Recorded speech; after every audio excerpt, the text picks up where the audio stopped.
Ito na nga mga banateros, sa dito tayo ngayon para kausapin po ang man of the week. Talagang malupit na malupit dahil sa nangyari ho ditong Sunday. Ngayon Tuesday. Mainit na mainit pa rin po.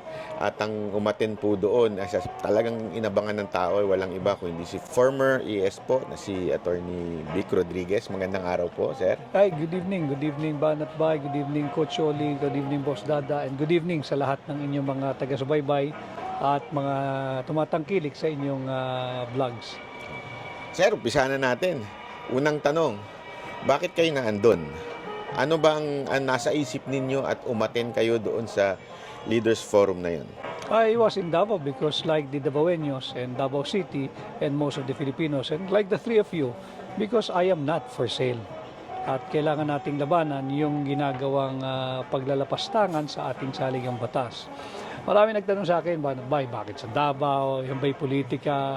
Siyempre maglalabasan yung mga trolls, yung mga kanya-kanyang media operators ng tinamaang grupo. At pinapalabas, ito raw ay away lamang ng dalawang pamilya. Maling-mali yun. Masyado talagang linalapastangan ang katalinuhan ng Pilipino. Walang away political dito. Ang pinag-uusapan dito, yung paglapastangan sa ating saligang batas sa pamamagitan ng pagsubo sa mga ordinaryong mamamayan ng bastardong People's Initiative. And I was in Davao kasi po sa Davao nagsimula itong Leaders Forum at movement to go head-on against this fake, deceptive, tyrannical, and graft-ridden People's Initiative. So sinabi nyo nagsimula, meron ba itong kasunod? Part of the Leaders Forum, yung tinatawag na Way Forward, ay iikot sa buong bansa at gigisingin ang mga Pilipino na wag nating pahintulutan itong ginagawang pambabalahura sa ating saligang batas. Alam niyo, mga kababayan, ngayon yang meron tayong gumaganang saligang batas, nandyan sa section Articles 3 rather, ang ating Bill of Rights. Ramdam mo ang takot ang mainstream media, walang ibinabalitang mga halos totoong balita. Buti nga ang social media, tinatawag nilang new media, nandyan kayo. Diba? Gumagana pa yung ating fully operational, fully existing ang ating saligang batas. At nariyan pa yung ating Bill of Rights. Pag sinuko natin ito at pumayag tayo at sang-ayunan natin yung ginagawa nilang paglalapastangan sa saligang batas, hindi na nila ibabalik yung mga karapatang yan na nakasaad sa ating saligang batas. Kaya huwag tayong pumayag. Pero ito, di ba, parang ang dating is, those, yung mga nangyari nun, it's because of this PI. Ito na nga, sinuspend na nga ng COMELEC. Hindi pa ba kayo titigil? Wala na, suspend dito na Thank you for asking that. And dapat malaman ng ating mga mamamayan yung pagsuspindi ng Commission on Elections. Sa tingin ko, ang aking personal na analysis at pananaw, parte ito ng kanilang plano na pag tayo'y nabulilyaso, Chairman George Garcia, itigil mo pansamantala or indefinitely yung pagproseso ng People's Initiative. Unang-una, nalalaman ito ng chairman ng COMELEC, hindi mo dapat sinimulan ang pagproseso ng mga pag-validate ng pirma. Hindi mo dapat inutusan ang mga kawani ng COMELEC na i-verify yung mga pirma. Bakit? As early as 1997, meron ng permanent TRO ang Korte Suprema doon sa kasong inihain ni dating Senadora Miriam Defensor Santiago. Malinaw ang ruling ng Korte Suprema doon. The COMELEC is prohibited from entertaining any petition on initiative on amendments to the Constitution until an enabling law is passed by Congress. Malinaw yun. Ngayon, kung hindi mo alam yan, mas may problema rin tayo. Chairman ka ng COMELEC hindi mo alam itong batas na ito. It's a law because it's a jurisprudence, it's a decision by the Supreme Court. So you cannot feign ignorance. So may nilalabag si COMELEC chairman Labag na sa labag. tingin mo? Labag na labag. Makikita pa natin at marami siyang paglabag. Itong ginawang insertion na 70 plus billion pesos sa pondo ng COMELEC, walang hindi dumaan sa committee hearings yan. Hindi rin dimaan sa plenary yan. Yan ay isiningit during the bicameral conference committee meeting at nagkaroon sila ng karagdagang 70 billion pesos. Ito raw ay gagamitin para sa mga plebisito. Kasama na dyan yung initiative and referendum. Kumbaga pa, lagi ko sinasabi, kumbaga pa sa isang krimen, premeditated itong ginagawa nilang paglapastangan sa ating saligang batas. Kaya wag nating hangaan yung pagsuspindi ng COMELEC. Kaya nyo sinuspindi dahil unang-una sumipa na at nagising na ang sambayan ng Pilipino. Natauhan at yun nga, hindi kami for sale. At wag nyo na kaming utuin.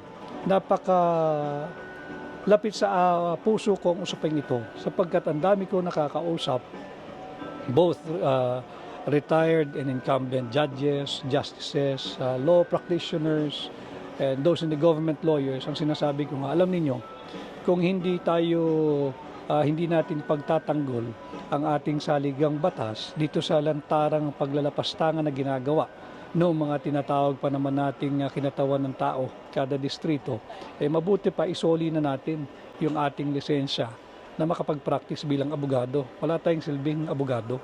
At alam naman nating lahat, in all humility, na ang mga abogado occupies somehow a special spot or place in the community.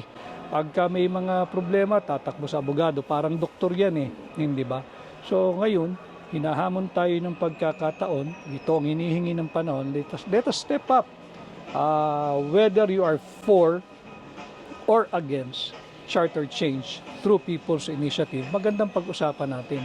Kesa yung sila-sila lang, usapang magkakarancho lang na paglabas, yan, bulaga, yan ang ating saligang batas. So, anong inaantay nyo para somehow medyo tumigil to, itong sabihin ba ng COMELEC na hindi pwede yan? O iatras ng Kamara? Ano ho bang inaantay ng movement? I think the most convincing thing is when President Marcos will speak on the matter. He will step in, he will step up, and talk to the people at sabihin niyang pinatitigil niya ang hindi siya sang-ayon dito at pinatitigil niya ang kanyang mga kaalyado, supermajority Pag nagsalita ang Pangulo, sigurado titigil yung mga yan. Hindi ba? Never mind the House leadership. I don't think it will be forthcoming anytime soon. But who knows? At nagising na ang sambayan ng Pilipino, baka naman sakali na matauhan din sila na hindi itong gusto ng taong bayan. Kaya lang, nagsasalita na si Marcos ngayon, hindi nakikinig ang Kamara. He needs to be more assertive. And, magsalita lang ng sincero, Pangulo, titigil yan. I-commit niya na hindi siya sang-ayon dyan at inaatasan niya ang liderato ng mababang kapulungan na itigil yan. Titigil yan. Pero hanggat walang ganun na open declaration and instruction, call it an instruction, or even an appeal, kasi nga, alam ko naman ang susunod dyan hindi ba? Na the President cannot do that. He is the head of the executive, but we are from the legislative branch, so separation of powers. Alam naman natin yun but wag na tayo magbulahan pa sa ganung bagay. Pag sinabi ng Pangulo, susunod yan. So it's not enough yung statement ni Senate President na sinabi na ni PBBM. Kailangan talagang siya ang magsalita. Kinakailangan. Para sa akin bilang isang mamamayang Pilipino, yun ang inaasahan ko sa Pangulo ng bansang Pilipinas. So do you think tama yung sinasabi ni dating Pangulong Duterte na itong People's Initiative is walang iba kundi ang asawa niya at saka si Speaker Romualdez? I can speak of that whether it's yung asawa niya. Yung topic lang natin na charter change, basta ang akin, basta pagka gusto mong patigilin yan, titigil yan. Once you assert your presidency at sabi mong itigil nyo yan, hindi yan ang kinakailangan ng bansa natin ngayon. Look, today is, yesterday or today, nag-increase na magkano yung gasolina at ang presyo ng diesel, magkano na ang palitan ng piso at dolyar. Ito ba ang makakapagbigay ng pagkain sa lamesa ng bawat pamilyang Pilipino? Charter change ba? O ito ang magbibigay ng mas mahigit na pagkain at masasarap na inumin sa mesa ng mga nagtutulak ng huwad na People's Initiative? Importante yung ordinaryong yung interes nila ang ating atupagin, hindi yung interes ng iilan na gahaman sa kapangyarihan na ang gusto lamang mapanatili yung kanilang sarili, yung kanilang pamilya, yung kanilang angkan sa kapangyarihan. Pero sir, do you think kaya hindi nagsasalita si Marcos about this? He's too weak? Kailangan maging assertive siya. Kailangan mas may umpag, mas may impact yung kanyang pagiging pangulo at pag-utos sa kanyang mga kaalyado. Supermajority, laging binibida yan. Supermajority, ang bilis magpasa ng panukalang batas sa House, sa Senado, pag sinabing ganyan. Oh, this is the time. Pero may nagtatanong din na baka naman in reality, nasa kanya yung command. It's not, di ba, iniisip ng iba na si Romualdez to, ganito. Pero iniisip din man ng iba, imposible namang gagalaw si Romualdez nang hindi inutusan ni PBBM. What do you think of that? Whether nasa kanya yung command o wala sa kanya yung command, kaya nga ang sabi ko, you have to step in, he needs to step up, and make that categorical pronouncement that you are not for the charter change through People's Initiative, and you are, wag nang utos, sige na, pagbigyan na natin, may separation of powers tayo, hindi ba? May respeto tayo sa co-equal branch. You make an appeal. As your president, who enjoyed a 31 million plus mandate from the Filipino people, I urge you. And if I have to say, please, probably please, stop doing this fake People's Initiative because it's causing so much division. Sabihin niya yun.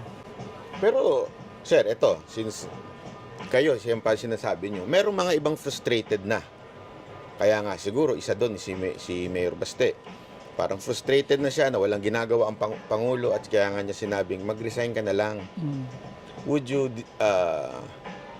support that call?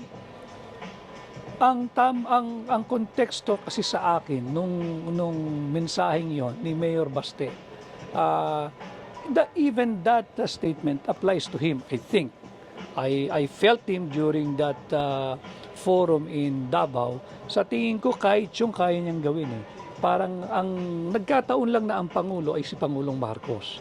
But regardless of the political personality occupying the office of the President, tingin ko tama si Mayor Baste At yun din ang sentimento ng lahat ng Pilipino. Hindi lang para sa Pangulo all elective officials. Kapag nawalan ka na ng pagmamahal at aspirations para sa iyong bansa o para sa iyong probinsya or para sa iyong munisipyo or para sa iyong barangay, the honorable thing for you to do is to resign. And that applies to everybody. Fast forward kasi dalawa yung topic na sinabi ni Tatay Digong na matindi. First, yung sa PI. Then the second is yung bangag. No? Then let's forward, fast forward. Assuming nagsalita siya, naging assertive siya, naging strong president siya, huminto yun. What's next? Hihinto na ba tayo? Dahil hininto na? O doon tayo sa second na binanggit ni Tatay Digong about bangag? Ang tingin kong magiging dulot ng ginawang Leaders Forum sa Davao, yung sambayan ng Pilipino magbubuklod-buklod at tayo naman ang magiging assertive this time.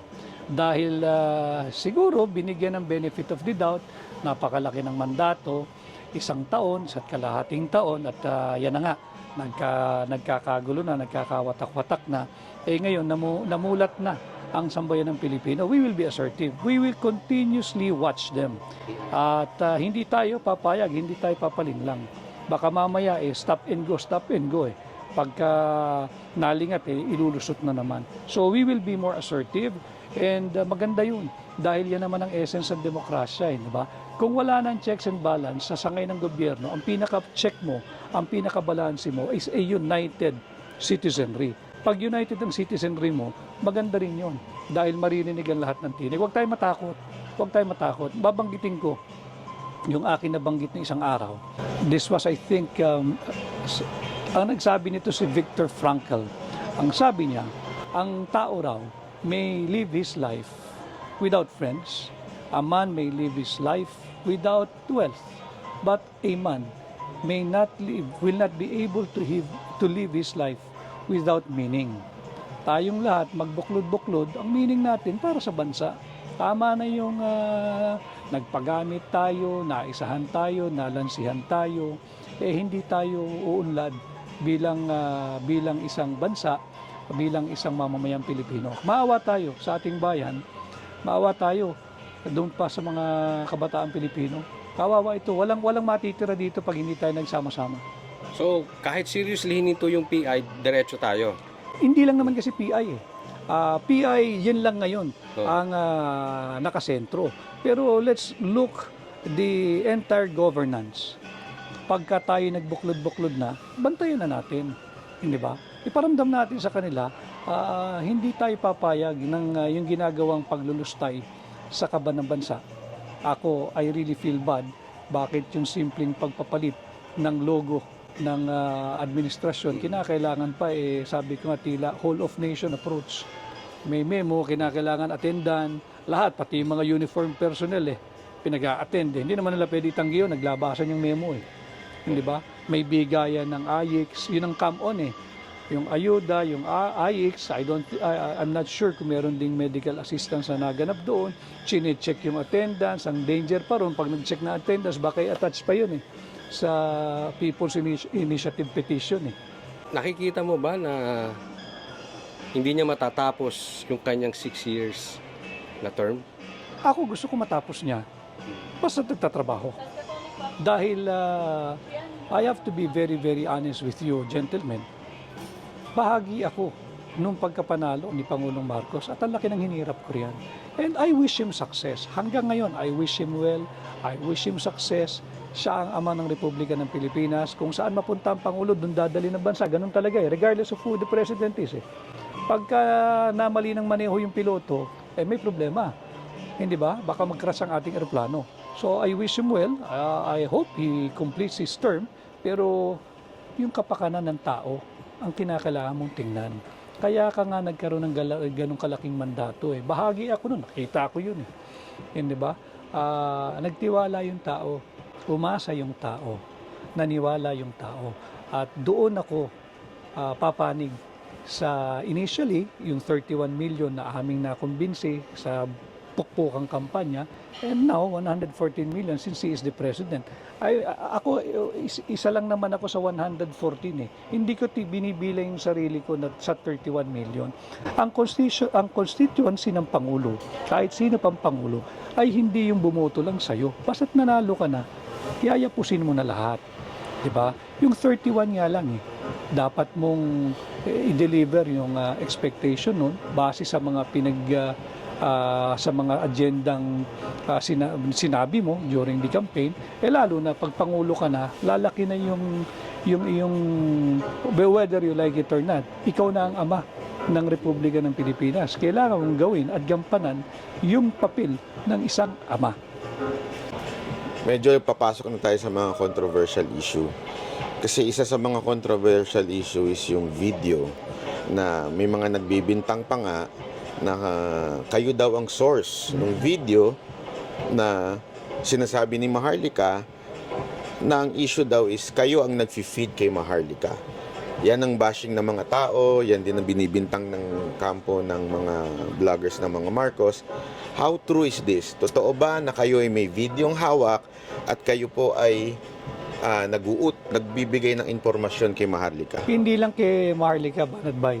Ang ibinibintang sa akin, ako daw ang kumbaga kumukumpas sa mga vloggers to include kayo. And tayo, ngayon lang tayo nagharap-harap. Si Coach Oli ay kaklase ko ito nung high school. Pero binabanatan din ako nito. At lumalatay din ang katawan ko dito during the campaign. Kahit ikaw, binanatan mo rin ako But never once ako lumapit sa inyo. Why? Hindi ko gali lumapit. Dahil kasali yun Hindi ako iyakin. Diba? Yung ibinibintang na si Maharlika, kayo at marami pang iba, alam nyo, that was the fashionable thing or the in thing to do then. na kung gusto mo na mapansin ka ng mga powers that be, banatan mo si Vic Rodriguez. Kaya gumawa ka ng kwento na hindi pabor kay Vic Rodriguez para pansip-sip ba? Mapansin ka, ma-appoint ka, madikit ka. Ang kailangan mong gawin nun siraan mo ko ng siraan. But hindi naman ako nagsalita. Ang daming nanira sa akin hindi ba? Hindi ako nagpa-interview, hindi ako sumagot. Dahil ba guilty ako? Hindi. Dahil hindi, they don't deserve my energy, they don't deserve my time, and they don't deserve my attention. Dahil nga, if you have something against me, then show proof. Hindi tayo pwedeng, kaya ko rin magkwento di ba? Kawawa naman yung kwentuhan mo ng hindi totoo, tapos bandang uli siya pa nagpapaliwanag. It's the same old gimmick na yun ang aking linabanan nung ako ay nasa Malacanang, na hindi na ito business as usual. Sayang yung 31 million mandate, banat ba Hindi ba? I don't think, I hope, but I don't think in the near future maduduplicate yun. Kung maduplicate, di mainam. At kung sino man makaduplicate nun, dapat yung nangyayari ngayon should be taken as a lesson learned na from the get-go dapat pukpok na tayo. Huwag natin biguin yung expectation ng mga taong bumoto sa atin. At hindi na lang yun.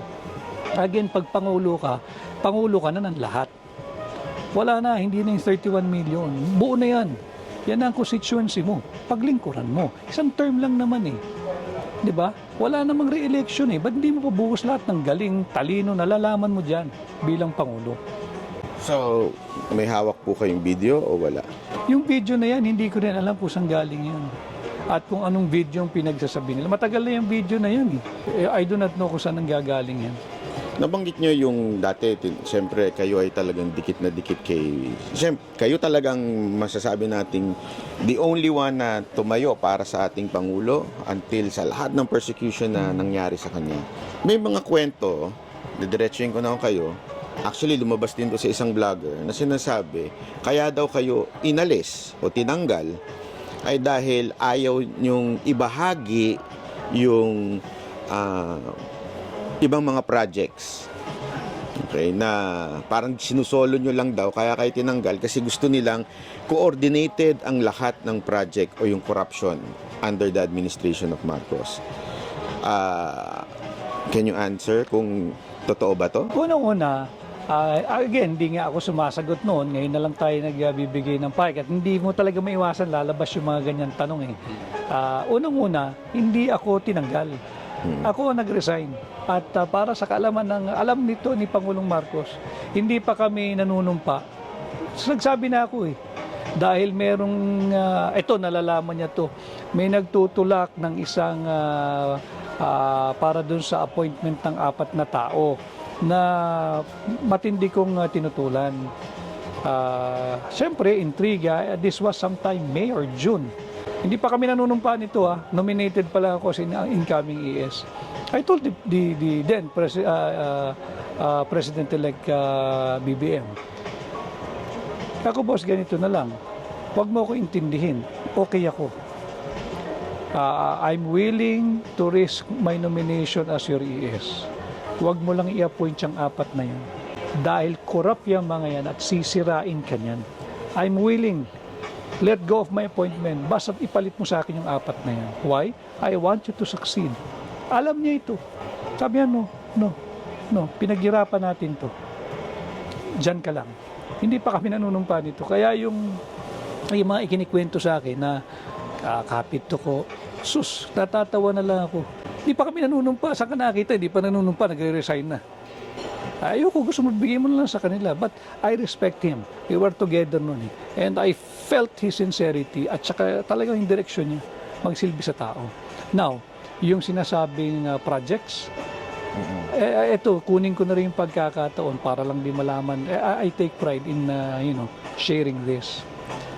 Mga kababayan, ang dami ho nilang ibinintang sa akin ni isang kaso, whether administratibo, civil, or criminal, wala po ako. Ni hindi po ako sumailalim o isinailalim sa investigasyon. Baka pagkatapos ng interview ito, biglang may lalabas na kaso. Yun lang. Dahil nga, just to prove me wrong. But also, mga kababayan, ni isang sentimo and this I say without exaggeration, ni isang sentimo, hindi po ako sumahod sa gobyerno. Hindi po ako sumahod bilang executive secretary kahit isang sentimo. At yan ay hindi pwedeng sabihin kabulaanan o kasinungalingan sapagkat nandyan po lahat ng records. Bulat-latin po ninyo. Malinaw yan. At wala ako sama ng loob. Okay lang sa akin yon. Dahil ganun talaga ang buhay eh. Hindi ba? Kapag pinag-initan ka, pinag-initan ka.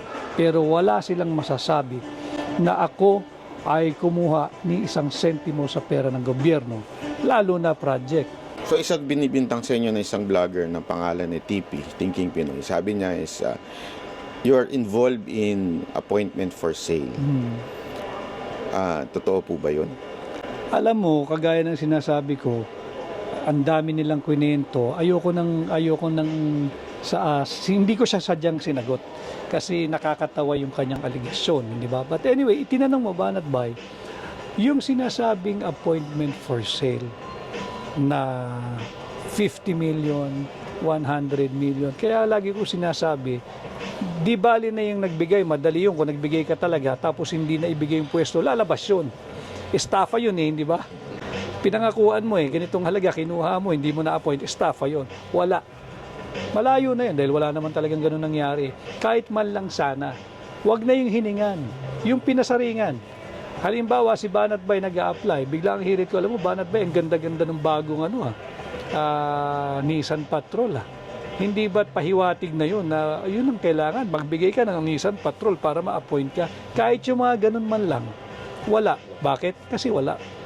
Ito, medyo sensitibo. Totoo ba yung humingi talaga ng pwesto si Thinking Pinoy, kaya kayo siniraan ng todo-todo dahil hindi nyo binigyan, tinanggihan? Nasagot ko na yan at meron akong posting dyan.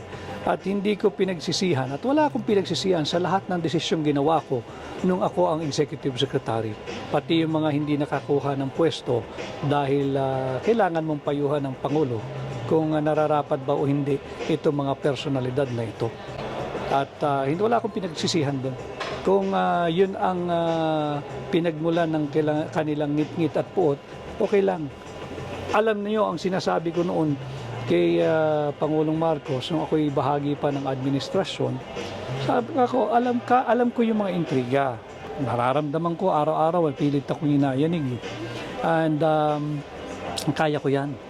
Kaya ko yung intriga, kaya ko yung galit ng mga hindi na-appoint, gusto magpa-appoint, gusto ng kontrata, kaya ko yung mura nila, di ba? Baliwala sa akin yun. Lalagyan ko lang naman ng pantakip yung tenga ko, hindi ko maririnig yun eh, di ba? Tsaka hindi ako apektado sa ganun. Ang hindi ko kakayanin, pag ang nagmumura na sa akin at sa'yo ay yung 31 million at yung 114 million Pilipino kasi binibigo natin, yan ang hindi ko kaya. So kung isa, dalawa, tatlo, wala akong pakialam dyan. You don't deserve a place in the government. Pero kung yung 31 million ang nagmumura at 114 million Filipino ang sumisigaw na hindi natin ginagawa ang trabaho natin, yan iindahin ko yan, masasaktan ako riyan.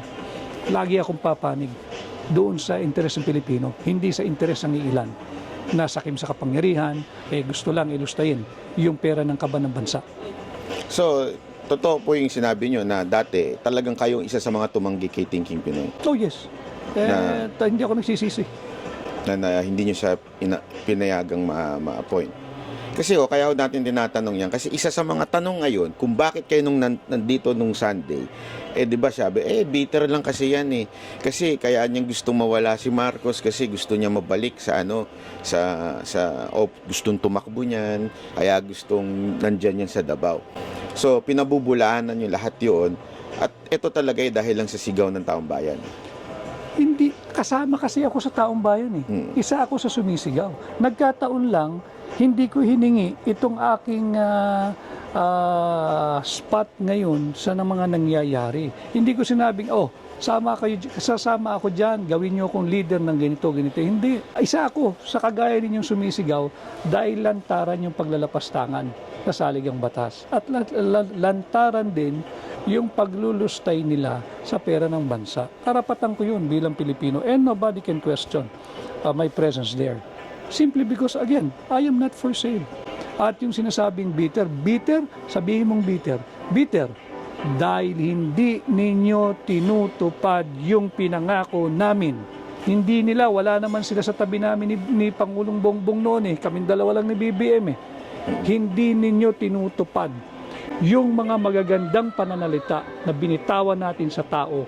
At ako mismo, bahagi ako, malaking bahagi ako kung bakit nakakumbinsi kami na nararapat at karapat dapat na Pangulo ng Pilipinas si Pangulong Marcos. Bitter ako? Yes, sapagkat naghahanap yung sambayan ng Pilipino ng leader. Kailangan may leader tayo. And I will always side with the Filipino people. I can feel yung sincerity ninyo in saying that Marcos is a good man. Kitang-kita ko na talagang sa inyo, talagang mabuting tao ito. Pero what went wrong? I do not know. Si BBM, mabait na tao talaga. And this coming from my personal dealings with him. Mabait si Bongbong. Mababait, mababa ang loob. At dala-dala niya yan all the time. Kampanya nung formative years of his administration. But siguro nga, kinakailangan niya mas maging assertive. And wala na ako ron, and ako'y ordinaryong tao na lang, but bilang Pilipino, syempre umaasa ako na yung Pangulo ko mas magiging assertive. And do I get hurt hearing all of these negative things about him? Of course. Kaibigan ko yan eh. Hindi Sa ba? tingin niyo, boss, siya ay minamanipulate ng mga taong nasa paligid niya? Maraming tao ron. Kasi this is the same thing what happened to the late President Cory Aquino. Marami. Na they're saying, okay naman siya kaya lang, hindi niya kaya yung mga nasa paligid niya. Is pero it the same situation? Hindi rason yun. Ang sinasabi ko, mabait si Pangulong Marcos personally. Pero malinaw din sa akin, pag naging Pangulo ka na, hindi ka na yung mabait na Bongbong Marcos. Pangulo ka na eh. And as President, you will be confronted every day to make and do a hard decision. You have to be committed na kaya mong gawin yun. Hindi ka na yung kaibigan tayo. Yung kaibigan mo naman, dapat maunawaan yun. Hindi na ikaw yung civilian na napunta dyan. Ikaw ay presidente na. At ang pinag-uusapan natin dito, hindi na yung future mo lamang. Tangan-tangan mo, nasa balikat mo, yung kinabukasan ng mamamayang Pilipino. Doon pumapasok sa tamang konteksto yung sinabi ni Mayor Baste. And again, that cuts all across all positions. Pag wala ka ng love and aspiration doon sa iyong dapat pinagsisilbihan, it's time to go. And po, Attorney Vic, magandang gabi sa iyo. Yung sinabi mo kasi na si President BBM mabait at kapag ikaw ay presidente na, dapat ang maging priority mo na is yung bayan. And as a person, dapat magbago na rin yung ano mo. Magbago na rin yung iyong mga gawe, kilos, lahat. Ngayon, hindi niyo po siya na-prepare for that. I mean, hindi ba niya ini-expect o sa sobrang lakas ng chances niyo, no, taas ng chances niyo na manalo. Hindi niyo ba na-detect, na-predict na magiging ganito siya kahina as what people are saying? Okay naman nung formative days of the administration. At magkasama kami. Kaya nga ang dami naming nagawa noon di ba? Pati yung siguro in relation, banggitin ko yung sa sugar importation. Yung sugar importation, hindi rin kanya yun. It was the sugar order that was involved in, sugar order number 3 or 4, I forgot now. Napirmahan yun, panahon pa ni dating Pangulong Duterte. Tama yung nakalagay doon 300,000 metric tons of sugar. Kaya lang, siyempre, sabi ko nga sa iyo, pag nasa Office of the President ka, ES ka pa, papasok sa iyo lahat ng information. Ang kanya, sabi ni President Marcos nag-meeting kami with the SRA at pati sa DA, bakit 300,000? Talaga bang walang asukal? Because I told him, Mr. President, yung mga producers naman ang umaaray dahil mag-aabot. Pag pinasok mo yan, matatapos silang mag-harvest, mag-mill at pwede nang magbenta, patay ito. Dahil yung presyo hindi magtutugma, mas mura yung papasok Di ba? Mas mahal yung locally produced. So sabi niya, sige, let's do a complete staff work. Alamin natin magkakano ba talaga yung kinakailangan ipasok. And so, trabaho. Ang daming info na pumapasok sa akin. Sabi ko, Mr. President, don't sign it yet. Dahil ang dami raw asukal na naririto. Papahanap ko lang. Series of raids ang ginawa sa mga warehouses. Ang dami naming nakuha eh. More than 300,000 metric tons landed. Hindi mo kailangan mag-import. So sabi ko, boss, itong 300 na to, gigisa ka sa sarili mong mantika. Nandito na pala yung mga yan. Hinord yung iba smuggled. Sabi, bakit di nila i-release? Mahirapan sila mag-release kasi ang drama nila may shortage. Pag linabas mo bigla yan, nang wala pang napipirma sugar order, di may pinanggalingan yan. Either smuggled yan o hoarding yan. Either way, it will open you to criminal case, whether smuggling or economic sabotage for hoarding. Minamanipulate niyo yung presyo eh. Umabot na ng 110 that time yata eh. Sabi, okay, hanapin mo lahat. Nahanap. Biglang iba na kwento. Akin daw yung importation ng 300,000 metric tons. Ako nga nagpahuli. Paanong akin yung 300,000 metric tons? And I was invited by the Senate Blue Ribbon. And I went, I think twice. And they came out with a report na clearing me of any wrongdoings. Klaro yan. Pero syempre, yung spin, bago, hindi ko rin sinagot. Bakit? I'm confident of what I did.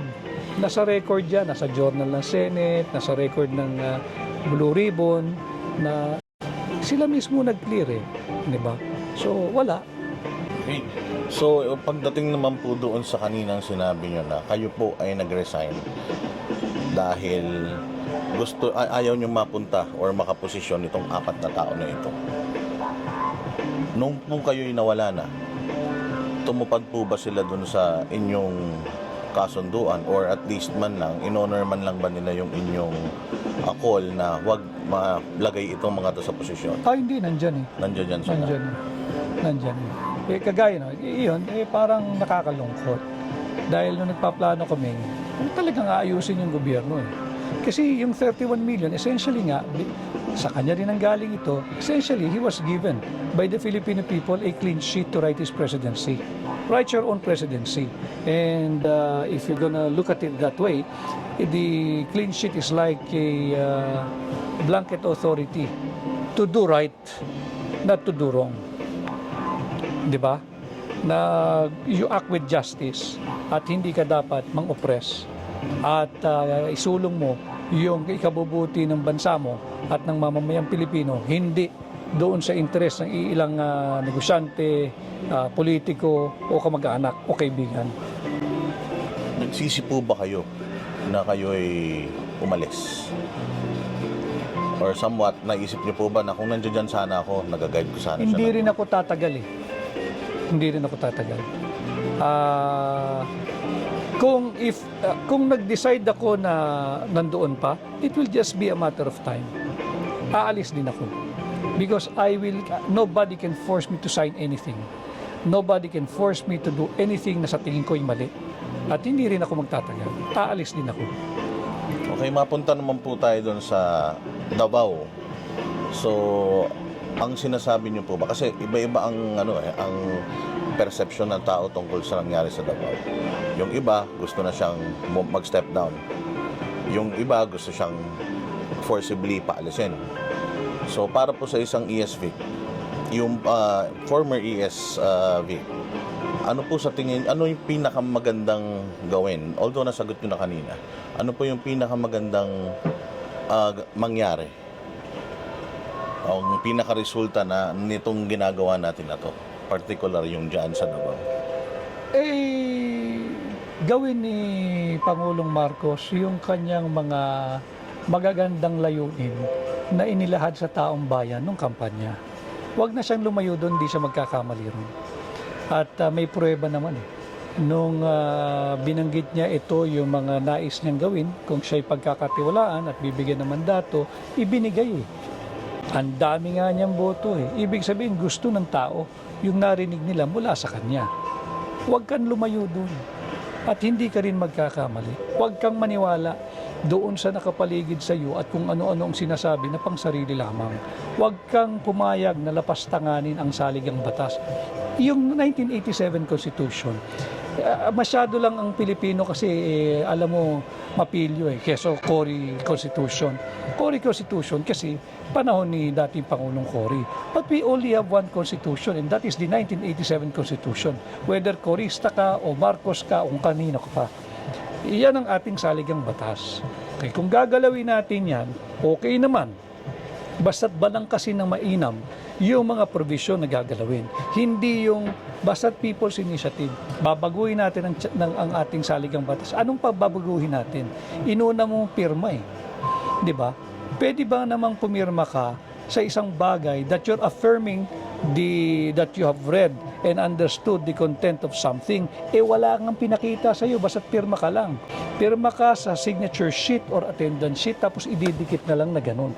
Hindi yan yung diwa nung Section 2 of Article 17 of the 1987 Constitution. That's not the people's initiative na pinag-uusapan doon sa artikulong yan ng ating saligang batas. Yang ginagawa ng mga miyembro ng supermajority sa Kongreso at yung mga ibang nasa local government unit, ito ay malinaw na panlilin lang sa taong bayan.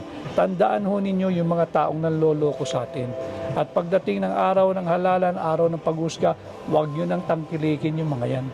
So, final po para sa akin, sa side naman to ng mga nagtatanggol sa kanila, na ang kanilang sinasabi ay bakit ngayon lang si ES Vic nagsasalita? Well, nagpapa-interview na po kayo dati, pero bakit ngayon lang po kayo naging involved at maingay?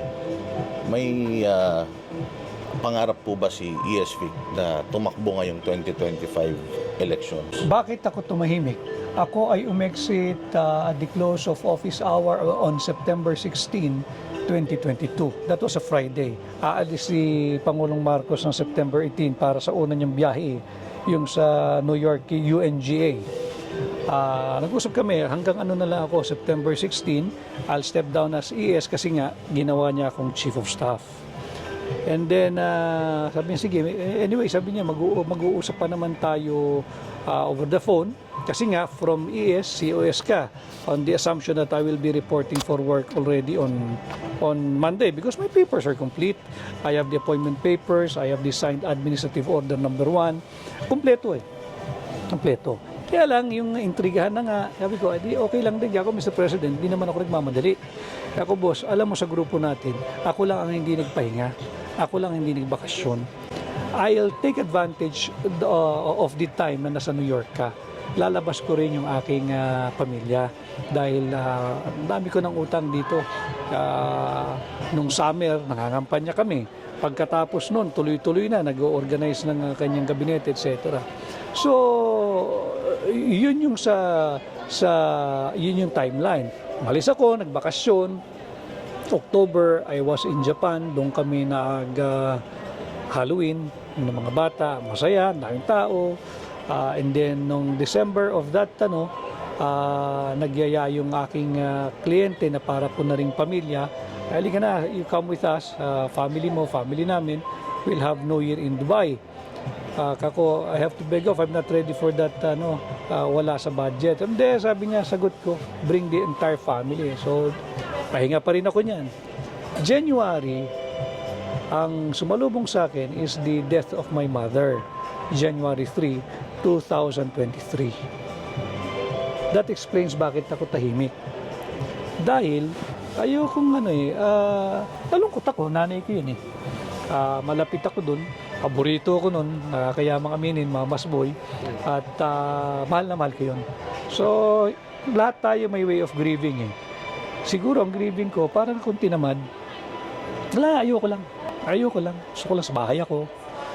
I try, drag myself, meeting people, meeting clients, may kulang Hindi ako yung nade-depress. Siguro ganun malapit na talaga ako ron. And then, sabi ko, respeto na lang sa nanay ko hanggang January 3, 2024, hanggang magbabang luksa. Na-timing naman lahat ng mga ito At itong People's Initiative, wala rin naman sa plano nila ito eh. Ngayon lang itong January. Ang problema nila masyadong kumbaga overspeeding. Hindi ba? Ang daming cutting corners ang inabot nito eh. Akala nila hindi magrereklamo ang Pilipino. Namihasa ba? Walang nagrereklamo, walang pumapalag. Hindi naman kasi, alam mo tayo kasi matimpiin eh. Pasensyoso Pilipino eh. Pero paglantaran na panloloko, subukan mo. Ang mga misis ganyan din eh, di ba? Alam naman nila may kapilyo yung mga asawa nila eh. Wag na wag mo lang akong hindi bibigyan ng mukha o respeto. Pag yan ang ginawa mo, away tayo. Yan ang nangyayari sa ating bansa ngayon. So, yung palang dahilan kung ba't di kayo nagsasalita, it's really, you're grieving for a year somehow. Nanay ko yun eh. Nanay ko yun. Lahat ng nakakakilala sa akin personal, alam kung gaano ako kalapit sa nanay ko. At alam na kung gaano, kung sino ako sa nanay ko. Paborito ako ng nanay ko. Nakakayaman kami sa mga kapatid ko at sa mga viewers niyo. Pero yun talaga eh. Malapit sa mother. Oo. At Naintindihan mahal naman, ko yun. Mahal ko. naintindihan naman ng taong bayan yun. Pero ito ang tanong, kayo po ba'y malapit kay First Lady Lisa Marcos? Malapit ako sa mag-asawa. Sa kanilang pamilya. Kami lang naman magkakasama nun. So kasi ito yung laging tinatanong ng iba, that BBM is being controlled by First Lady Lisa Marcos. May katotohanan ba dun? I do not know kung ano yung binoculars na gamit nila at yun ang pananaw nila. But ako, ang para sa akin lang, yung binanggit ko sa inyo kanina, I just hope na makita that the President will be more assertive and that he will be President. So, pwede pa ito maayos. In your opinion, maayos pa ba itong... Kasi alam nyo, sa totoo lang, lahat ng tao ngayon, medyo, akala ko ba, close si Duterte, tsaka si Marcos, yung nga ganun, nagugulhan na. Do you think there's a solution to this? Basta't ay approach natin yung problema with sincerity, transparency, and accountability, maayos to. Pero pagka nagkalalansihan at linlangan, hindi maayos to. Kaya nga umabot sa ganito eh. Dahil nasagad ng tao lukuhan ang nangyayari. Hindi ba linalapastangan ang ating saligang batas, linulusta yung pondo ng gobyerno. Ngayon, pagka ang pinag-usapan na ang bansa, let's not give up on the Philippines. Sinabi ko ito, na pinanganak tayong Pilipino, mamamatay tayong Pilipino. Isa lang ang bansa natin eh. Pag sinabi, hindi ka na, tulong-tulong tayo para sa bansa, walang problema. Count me in, pero kailangan sincero ka. Kailangan totoo ka. Kailangan walang nakawan. At kailangan hindi na ganitong sistema. Sa tingin ko, ako for my own opinion, sa tingin ko, isa sa mga mag-aayos nito is matanggal ang speaker natin. Kasi siya naman ang parang naging simula ng gulo ng lahat na to. Do you think it would help kung si Speaker Romualdez umupo muna, medyo magpahinga na lang muna? Baka makatulong dahil meron na rin ako naging pahayag dyan before na ang kinakailangan natin is change in the house, not charter change. Di ba? Hindi perpekto ang ating saligang batas. Pero pagka ganito yung mga magsusulong, hindi ka magtitiwala eh. Hindi ka magtitiwala. So you think Romualdez is involved sa PI? Directly involved? Sinabi na mismo nung proponent kanina sa Senate investigation itinuro na siya So, ano pang denial mo? Ikaw ang nag-host sa bahay mo at hiningan ka ng tulong, nag-all out. That was the statement of Mr. Oñate during the Senate investigation. I think ang nagtatanong si Senadora Amy Marcos. So, mag-usap muna sila nung nagturo sa kanya. Sir, ito, marami talagang nakakapansin. It seems you're really close to the President and they like what you're doing. Sigurado ko, people are pushing you to run for Senate. Hindi niyo po ba nakukonsider na tumakbo sa Senate?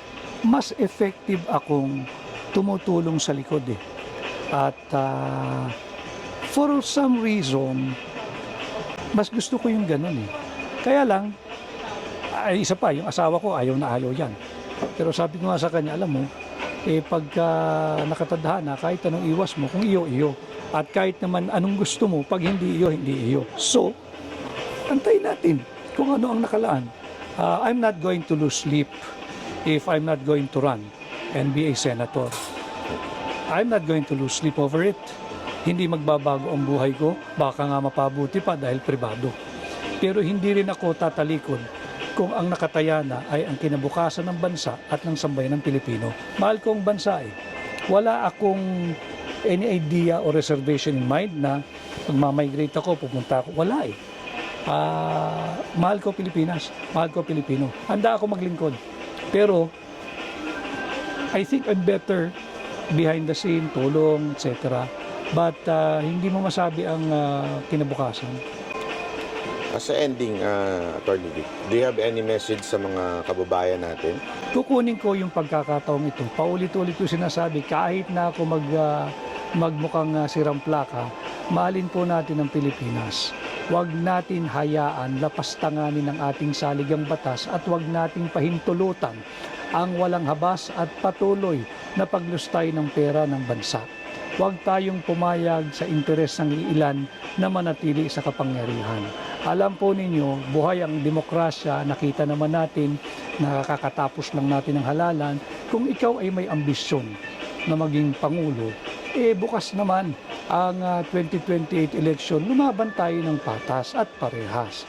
At kapag hindi ka pinalad at hindi ka tinangkilik ng tao, or sa tingin mo this early, hindi ka papalarin at talagang hindi ka tatangkilikin ng sambayan ng Pilipino, huwag nyo namang guluhin ang ating bansa at lapastanganin ang saligang batas dahil lamang sa inyong personal na ambisyon at layunin na mapanatili ang inyong sarili, ang inyong angkan, ang inyong pamilya at mga kaibigan sa kapangyarihan.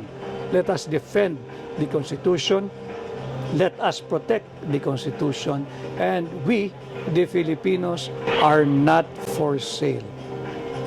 Sir, message naman dun sa mga gustong sumama sa pinaglalaban ninyo, anong pwede nilang gawin? Importante ito, lalo na yung mga nakakaunawa, yung mga employers.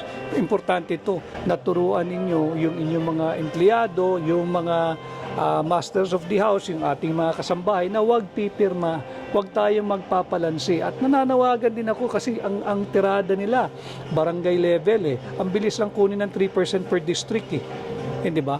Nananawagan ako sa mga bagong halal pa lang kayo na punong barangay, pagmamahal po sa bansa.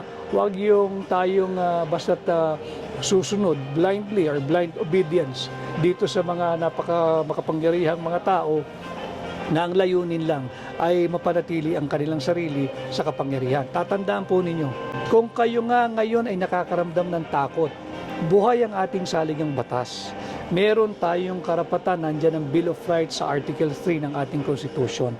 Pag pumayag tayo na lapastanganin ang ating saligang batas, pati ang ating mga karapatan na nakalahad sa Bill of Rights ang ating saligang batas, mawawala po yan, and trust me, hindi nila ibabalik sa atin yan. So, panghuli, ano po ang mensahe nyo sa inyong kaibigan, sa ating Pangulo, President Marcos? Bilang Pilipino na lang, ayoko naman mag-assume na kaibigan. Sa akin, kaibigan ko siya. But bilang Pilipino, ako'y nananawagan sa Ama ng Republika ng Pilipinas, kay Pangulong Bongbong Marcos, Ginoong Pangulo, patigilin niyo na po itong gulong ito. And step up. You have to step up, you have to step in, you have to be more assertive. Assert your presidency, you're being the president. Kausapin nyo. Itong mga, kilala nyo naman yung mga ilang politikong yan At kaming mga sambayan ng Pilipino ay nagmamatsyag, Ginoong Pangulo. Ang inaantay namin ay makipag-usap kayo sa sambayan ng Pilipino. Andyan ang medium ninyo, nandyan ang TV, nandyan ang radyo. Kausapin po ninyo kami at assure us that you are not behind this move na lapastanganin ng saligang batas at hindi nyo kinukonsinte ang ginagawa ng ilang gahamang politiko na lapastanganin ng ating saligang batas upang mapanatili ang kanilang sarili sa kapangyarihan at ipahayag din po ninyo na hindi kayo sumasang-ayon sa walang habas na paglustay sa pera ng bansa. May message po ba kayo kay Pangulong Duterte? Ay, kay Pangulong Duterte, maraming salamat, PRRD. At pasensya ka na kahit alam kong may edad na si Pangulong Duterte pero hindi pa rin niya tinatalikuran yung kanyang pagmamahal sa bayan, makikita mo si Pangulong Duterte, pwede naman siya manahimik na lang eh. Nothing more to prove. No more mounting to scale. Ika nga, hindi ba? Naabot na niya yung tugatog, naging Pangulo na, mahal ng tao hanggang sa ngayon. Pero hindi rin siya siguro makatulog pag alam niyang linalapastangan na yung saligang batas at may tangkang talaga naman baguhin yung sistema ng ating pamahalaan just to benefit very few, a handful of politicians desirous of perpetuating themselves or himself into power until God knows when. So maraming salamat Pangulong Duterte at ako bilang Pilipino, kaisa po ninyo ako dito sa ginagawa nating panggigising sa sambayan ng Pilipino na huwag tayong pumayag sa ginagawang kalokohan ng mga ilang tiwaling politiko na gustong lapastanganin ang ating saligang batas. Mabuhay po kayo, Tatay Digong, and I wish that you will live longer para naman meron pa tayong kasamang nagbabantay sa ating saligang batas at sa ating bansa. Maraming salamat po sa ngalan po ni Boss Dada, ni Coach Oli. Ako po si Banat Bay, mahalin po natin ang Pilipinas.